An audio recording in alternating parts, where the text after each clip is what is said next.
এই একটি মাঠকে যদি ডেডিকেটেড কোনো একটি ফেডারেশনকে দিয়ে দেওয়া হয় তাহলে বাকি ইভেন্টগুলো কোথায় আয়োজন করা হবে? ইভেন্টগুলো যদি বন্ধ হয়ে যায় তারা কিন্তু স্পোর্টস থেকে মুখ ফিরিয়ে নেবে। ক্রীড়া সংস্থার অফিস পর্যন্ত থাকবে না। তো সব কিছু বিবেচনা না করে শুধুমাত্র একটি ইভেন্টকে দিয়ে দেওয়া, নট অনলি ফুটবলে, যদি আপনি ক্রিকেটকেও যদি শুধুমাত্র দেয় সেখানেও আমাদের বিরোধিতা আছে।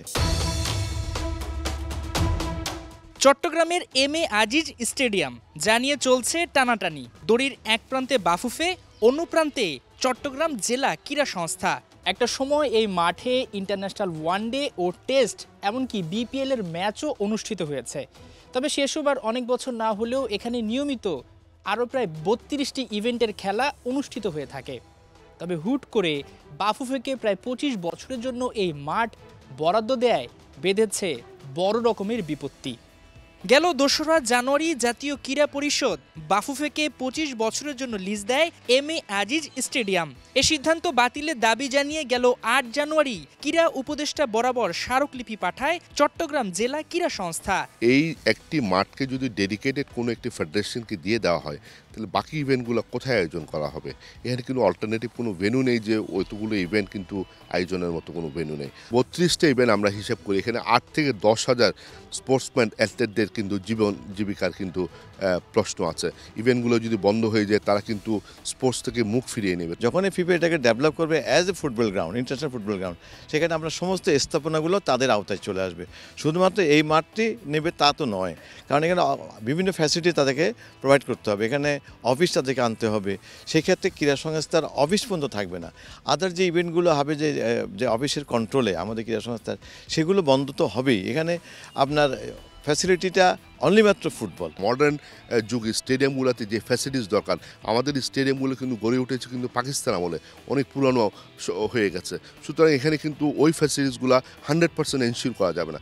এম এ আজিজ স্টেডিয়াম ফুটবলের জন্য বরাদ্দ দিলে শুধু 32টি ইভেন্টই বন্ধ হবে না, এতে চট্টগ্রামে ইন্টারন্যাশনাল ক্রিকেট আয়োজনও রয়েছে ভয়াবহ ঝুঁকিতে। বিশ্বকাপ অনুষ্ঠিত হওয়ার যে ক্রাইটেরিয়া যে সিটিতে হবে সেখানে কিন্তু alternative venue is a must এবং practice venue is a must.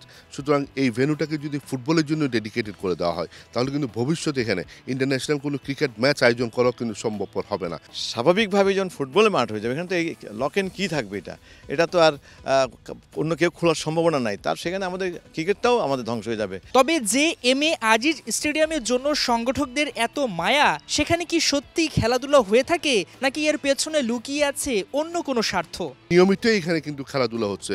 5ই অগাস্টের আগেও কিন্তু এখানে ক্রিকেট টুর্নামেন্ট হয়েছে, football premier division, first division league হয়েছে এবং বিভিন্ন দলগুলো যে ঢাকা থেকে ইন্টারন্যাশনাল টিমগুলো আছে তাদের প্র্যাকটিস ভেন্যু হিসেবে কিন্তু এখানে নিয়মিতই কিন্তু এখানে অনুশীলন হচ্ছে এবং সদ্য যে জিআরসিটি ক্রিকেট টুর্নামেন্ট সেটির খেলাও কিন্তু এই মাঠে অনুষ্ঠিত হয়েছে। সবসময় নিয়মিত বিভিন্ন খেলাধুলা এই মাঠে চলে। যারা এখানে ক্রীড়া সংস্থা যারা দায়িত্বে আছে সবাই স্যাররা আসি দেখাশোনা করে, বিভিন্ন খোঁজখবর নেয়। আগে আমি ফুটবল দেখছি, ক্রিকেট স্কুল খেলাও দেখছি এবং first division second division premier league খেলাও দেখছি, আর হ্যান্ডবল খেলা দেখছি, আর রাগবি খেলা দেখছি মাকে। আগে ফুটবল হইতো, ক্রিকেট হইতো, তারপরে বলতে গেলে ভলিবল, এরকম অনেক জাতীয় খেলা হইতো। এখানে ফুটবলটাই বেশি হয়েছে আর আপনার ডিস্ট্রিক্টটার শুধু প্র্যাকটিসটা। যদি এই স্টেডিয়ামকে ফুটবলের জন্য বরাদ্দ না দেয়া হয় সেক্ষেত্রে চট্টগ্রামে আর কোথায় আন্তর্জাতিক মানের ফুটবল স্টেডিয়াম তৈরি করা সম্ভব? পোলো গ্রাউন্ড আছে, প্যারেড গ্রাউন্ড আছে, আর তারপর আপনার আমাদের যে টানেল হয়েছে, টানেলের ওই পারে প্রচুর খাস জমি আছে। এই জায়গাগুলোতে যদি নতুন করে একটা ফুটবল স্টেডিয়াম গড়ে তোলা হয় তাহলে আমরা অবশ্যই এটাকে স্বাগত জানাবো। তো সব কিছু বিবেচনা না করে শুধুমাত্র একটি ইভেন্টকে দিয়ে দেওয়া, নট অনলি ফুটবলে, যদি আপনি ক্রিকেটকেও যদি শুধুমাত্র দেয় সেখানেও আমাদের বিরোধিতা আছে। চট্টগ্রামে আন্তর্জাতিক মানের ফুটবল স্টেডিয়াম হবে, এটিকে সবাই সাধুবাদ জানিয়েছেন। কিন্তু কেবলমাত্র ফুটবলের জন্য এম এ আজিজ স্টেডিয়ামকে 25 বছরের জন্য বরাদ্দ দেওয়া হবে, এখানে বড় আপত্তি রয়েছে। এর ফলে আরও প্রায় 32টি ইভেন্ট বন্ধ হয়ে যেতে পারে, এমনটাই আশঙ্কা করছেন চট্টগ্রামের ক্রীড়া সংগঠকেরা। তাই পুনরায় এ বিষয়টি ভাবার অনুরোধ জানিয়েছেন তারা। মাহমুদুল হাসান সজীব, 71, M A Aziz stadium, Chittagong.